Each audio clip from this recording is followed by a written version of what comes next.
ایک مسئلہ نہیں ہے بلکہ سوال ہے یہ، اس کو مسئلہ ایک سوال یہ ہے کہ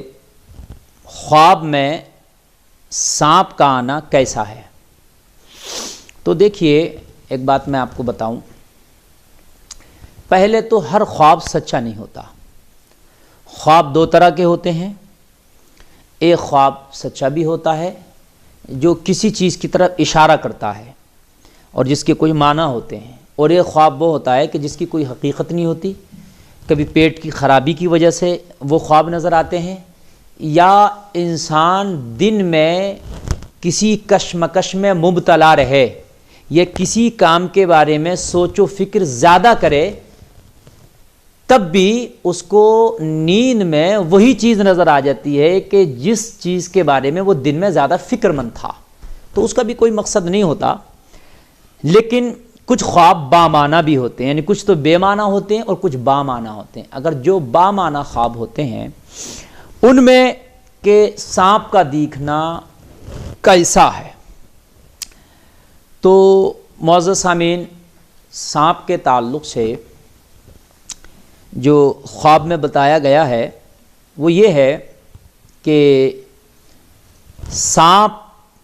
اگر خواب میں آپ کو دکھا تو یہ دشمن کی دلیل ہے، یعنی آپ کا کوئی دشمن ہے اور آپ سے دشمنی کرنا چاہتا ہے۔ اگر خواب میں سانپ کو آپ نے مار دیا تو اس کا مقصد یہ ہے کہ آپ اپنے دشمن پر غالب آ جائیں گے اور آپ کا دشمن مغلوب ہو جائے گا۔ اور اگر خواب میں سانپ آپ پر حملہ کر رہا تھا تو اس کا مطلب یہ ہے کہ دشمن آپ کے لیے سازشیں کر رہا ہے، آپ کو نقصان پہنچانا چاہتا ہے اور کسی طریقے کی آپ کو ہانی پہنچانا چاہتا ہے۔ اور اگر خواب میں سانپ نے آپ کو ڈس لیا تو آپ کو دشمن ہانی پہنچا دے گا، نقصان پہنچا دے گا۔ اس کے بچنے کے لیے اللہ سے دعا کرنا چاہیے، اللہ کی امن و امان میں رہنے کے لیے دعا کرنا چاہیے، اور جو ہے خاص اس کی دعا اگر آپ چاہتے ہیں کہ اس طریقے سے کوئی خواب آپ نے دیکھا اور اس میں آپ کو سانپ آپ کا پیچھا کر رہا ہے، تو اس کا مقصد یہ کہ دشمن آپ کا پیچھا کر رہا، سانپ آپ کو ڈس لے رہا خواب میں، تو مقصد یہ کہ آپ پر دشمن غالب آ جائے گا اور آپ کو کوئی نقصان پہنچائے گا، دشمن جانی یا مالی۔ تو یہ آپ کو پہلے سے اشارہ دیا جا رہا خواب کے ذریعے سے، تو آپ اس میں جو ہے دعا کریں رب سے کہ مجھے دشمن سے مولا محفوظ رکھ اور اس کے شر سے محفوظ رکھ، دعا بھی کریں۔ اور اس کے لیے دعا یہ ہے کہ تیسرا کلمہ 21 بار سبحان اللہ والحمد للہ ولا الہ الا اللہ واللہ اکبر ولا حول ولا قوت الا باللہ العلی العظیم، یہ 21 مرتبہ پڑھیں۔ 21 مرتبہ کب پڑھیں؟ نماز فجر کے بعد،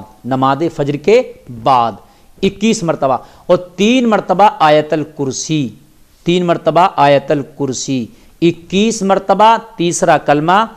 3 مرتبہ آیت الکرسی، یہ پڑھ کر دونوں ہاتھوں پر دم کریں، اور دم کرنے کے بعد سر سے لے کے پیر تک پورے بدن پہ اس طریقے سے پھرا لیں، اس طریقے سے پورے بدن پہ پھرا لیں۔ انشاءاللہ دشمن کے شر سے محفوظ رہیں گے، دشمن کے نقصان پہنچانے سے بھی محفوظ رہیں گے، اور جانی اور مالی جو نقصان آپ کو پہنچنے والا ہے دشمن کی طرف سے، انشاءاللہ غیبی مدد ہوگی اور دشمن آپ کا کچھ نہ بگاڑ پائے گا۔ لیکن فجر کی نماز کے بعد نماز جو ہے لازمی ہے، نماز ضرور پڑھیں اور اس کے بعد